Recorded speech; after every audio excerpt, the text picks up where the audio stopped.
This is the Lone Crater YouTube. We hope this video helps. Turn off the keyboard and disconnect all cables before you begin. Place the keyboard on a flat surface with good light and a soft cloth.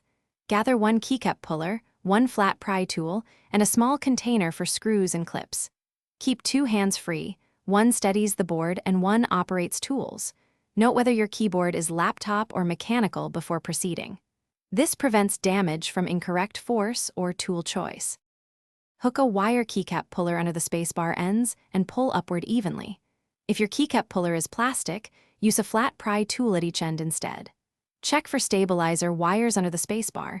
Locate 2 clips securing the bar. Release the 2 clips gently by prying outward with the flat tool.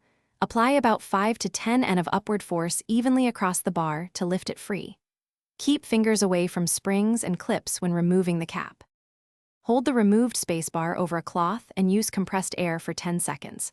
Wipe the switch area and stabilizer clips with a microfiber cloth and isopropyl wipe if needed.